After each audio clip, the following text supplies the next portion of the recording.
Welcome to my channel Debchi education.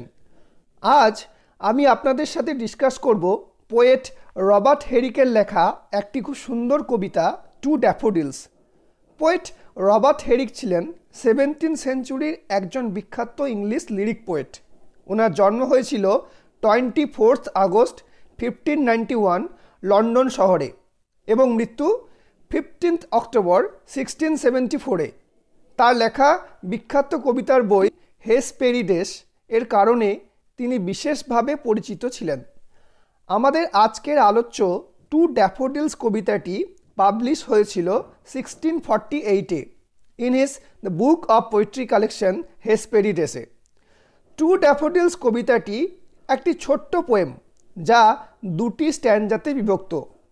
কবিতাটির টাইটেলটার দিকে নজর দিলে আমরা দেখতে পাবো টু ড্যাফোডিলস, যার অর্থ ড্যাফোডিলসের প্রতি। পোয়েট রবার্ট হেরিক এই পোয়েমটি ড্যাফোডিলস নামক একটি সুন্দর ফুলকে সম্বোধন করে লিখছেন। পোয়েট ড্যাফোডিলসকে এখানে পার্সনিফাই করেছেন। আর পার্সনিফিকেশন বলতে আমরা সবাই জানি, যখন কোনো ইনএনিমেট অবজেক্ট বা প্রাণহীন বস্তুর বা জিনিসের ওপর হিউম্যান কোয়ালিটি বা মানবিক গুণাবলী অর্থাৎ মানুষের মতোই দেখা, চলা, ঘুমানো এই ধরনের কাজগুলো করে থাকে বা সেইগুলো আরোপ করা হয়ে থাকে, তখন তাকে পার্সনিফিকেশন বলে।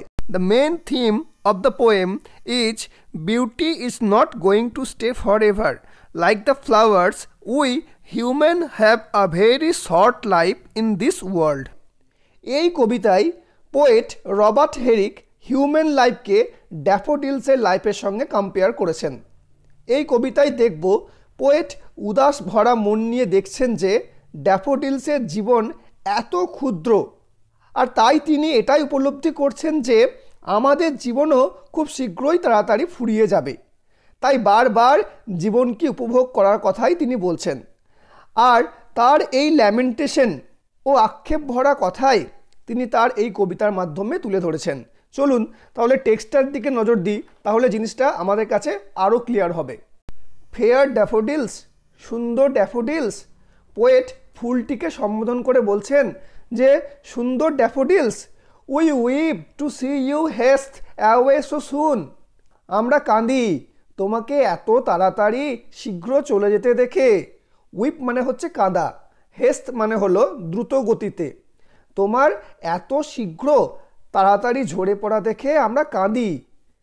কেন পোয়েট এটাকে তাড়াতাড়ি বলছেন না? As yet the early rising sun has not attend his নুন। যেহেতু এখনও আর্লি রাইজিং সান অর্থাৎ সেই খুব সকালে ওঠা সূর্য এখনো পর্যন্ত দুপুর সময়ে এসে উপস্থিত হয়নি। আর এই জন্যই পোয়েট বলছেন যে হে ড্যাফোডিলস, সকালে ওঠা সূর্য এখনও দুপুরে পৌঁছায়নি, আর এরই মধ্যে তোমাকে এত দ্রুত গতিতে ঝরে পড়তে বা নষ্ট হতে দেখে আমরা কাঁদি। আর তাই কবি ড্যাফোডিলসকে বলছেন স্টে স্টে, দাঁড়াও দাঁড়াও, থামো থামো। কতক্ষণ পর্যন্ত থামতে বলছেন না? Until the hasting day has run but to the even song. যতক্ষণ না এই দ্রুত দিনটা চলে না যাচ্ছে, অর্থাৎ অন্তত ততক্ষণ পর্যন্ত দাঁড়াও, বা সেই ইভেন সং শেষ না হওয়া পর্যন্ত দাঁড়াও। ইভেন সং হলো ইভিনিং সং। এই ইভিনিং সং হলো এক ধরনের খ্রিশ্চান প্রেয়ার বা ইভিনিং টাইমে গাওয়া হয়ে থাকে। আমাদের সকল ধর্মেই সন্ধ্যায় একটা প্রার্থনা করা হয়ে থাকে, ঠিক তেমনই খ্রিশ্চানদেরও এই ইভিনিং সং গাওয়া হয়ে থাকে। আর তাই পোয়েট বলছেন অন্তত ইভিনিং সং শেষ হওয়া পর্যন্ত দাঁড়াও। আর তিনি ড্যাফোডিলসকে কেন দাঁড়াতে বলছেন? অ্যান্ড হ্যাভিং প্রেড টুগেদার, এবং আমরা একসাথে প্রার্থনা করব, এবং we will go with you along, আমরাও প্রার্থনা শেষে তোমার সাথে যাব। এখানে আমরা এটাই দেখতে পাচ্ছি যে পোয়েট ড্যাফোডিলসকে বোঝাচ্ছেন যে তুমি সন্ধ্যার প্রার্থনা সঙ্গীত পর্যন্ত দাঁড়াও, দুজনে একসঙ্গে প্রার্থনা করার পর আমরাও তোমার সঙ্গী হব, তোমার সাথেই যাব। এখানে কবিতার ইনার মিনিংটা আমাদের একটু বুঝতে হবে। পোয়েট যে ড্যাফোডিলসের সাথে একসাথেই যাবার কথা বলছেন, এই যাবার বিষয়টা কোথায় যাবার কথা বলছেন বলুন তো? না ড্যাফোডিলস, তুমি যেমন দ্রুত ঝরে পড়ো, আমরাও হিউম্যানরাও কিন্তু খুব কম সময় নিয়েই পৃথিবীতে এসেছি। আমরাও খুব শীঘ্রই তোমার সাথে সঙ্গী হয়ে তোমার মতো ঝরে পড়ব বা মারা যাব। We have short time to stay as you. আমাদের হাতেও খুব কম সময় আছে বেঁচে থাকার জন্য তোমার মতো। অর্থাৎ তোমার মতোই আমাদেরও পৃথিবীতে থাকার সময় খুব কম।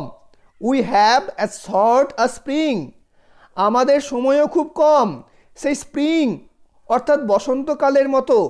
বসন্তকাল অর্থাৎ স্প্রিং যেমন খুব ক্ষণস্থায়ী ও সদা সর্বদা ইয়ুথ বা যৌবনের প্রতীক, যা বেশি দিন স্থায়ী হয় না, তাই আমরাও তোমার মতো খুব শীঘ্রই ঝরে যাব। পোয়েট কেন এমনটা বলছেন? কারণ as quick a growth to meet decay as you or anything. যত তাড়াতাড়ি আমাদের বৃদ্ধি হচ্ছে বা আমরা বড় হচ্ছি, কি করতে বড় হচ্ছি আমরা বলুন তো? কারণ না টু মিট ডিকে, ধ্বংসের সাথে বা মৃত্যুর সাথে সাক্ষাৎ করার জন্য। ডিকে কথার অর্থ হলো ধ্বংস বা মৃত্যু। অ্যাজ ইউ অর এনিথিং, ঠিক যেমনটা তোমার মতো বা অন্য বাকিদের সবার মতো। ড্যাফোডিলসের মাধ্যমে এই কয়েকটি লাইনের মধ্য দিয়ে পোয়েট আমাদের এটাই বোঝাতে চেয়েছেন যে আমাদের বেঁচে থাকার জন্য পৃথিবীতে সময় খুব কম। স্প্রিং বা যৌবন যেমন বেশি দিন স্থায়ী হয় না, ঠিক তেমনই আমরাও দ্রুত বড় হচ্ছি এবং মৃত্যুর দিকে এগিয়ে যাচ্ছি। ঠিক যেমনটা ড্যাফোডিলস বা বাকি সব কিছুই খুব তাড়াতাড়ি ধ্বংসের দিকে এগিয়ে যাচ্ছে। We die as your hours do. আমরাও মারা যাব ঠিক যেমনটা তোমার সময়ও শেষ হয়ে যায়। আওয়ার্স বলতে এখানে টাইমকে বোঝানো হয়েছে। And dry away like to the summer's rain, এবং শুকিয়ে যায় যেমনটা গ্রীষ্মের বৃষ্টি অল্প সময়ের মধ্যে শুকিয়ে যায়। তোমার ঝরে যাওয়া বা শুকিয়ে যাওয়ার মতোই, অর্থাৎ গ্রীষ্মের বৃষ্টি প্রচণ্ড তাপের কারণে যেমন দ্রুত গতিতে শুকিয়ে যায়, আমরাও দ্রুত জীবন অতিবাহিত করে মারা যাব বা ড্যাফোডিলসের মতোই ঝরে পড়ব। আর কিসের মতো সেটা? না or as the pearls of morning dew, অথবা সকালে শিশিরের সেই মুক্তার মতো। পার্লস বলতে বোঝানো হয় মুক্তাকে। আর মর্নিংয়ে শিশুরের ফোঁটায় যখন হালকা দিনের আলো বা সূর্যের আলো যখন পড়ে, তখন সেই শিশির বিন্দুগুলোকে দেখে অনেকটা মুক্তার মতো জলজল লাগে না? আর তাই এখানে এই ডিউ বা শিশির ফোঁটাকে মুক্তা বা পার্লস বলা হয়েছে। আর আমরা এটাও জানি যে এই পার্লস বা মর্নিং ডিউ সূর্য ওঠার সঙ্গে সঙ্গেই খুব তাড়াতাড়ি শুকিয়ে যায়। তাই এটাও ঠিক সেই ড্যাফোডিলসের লাইফ বা সামার্স রেন বা আমাদের স্প্রিং বা আমাদের যে হিউম্যান লাইফ তার মতোই ক্ষণস্থায়ী। কারণ আমরাও একদিন খুব তাড়াতাড়ি ঠিক এদের মতোই শুকিয়ে যাব বা মারা যাব। Never to be found again, আর কখনোই আমাদের দেখা যাবে না, আর আমাদের জীবন কখনোই ফিরে আসবে না। এই ল্যামেন্টেশনের মাধ্যমেই পোয়েট এই কবিতাটি এখানে শেষ করছেন। সকলকে অসংখ্য ধন্যবাদ জানাই। Thanks for watching.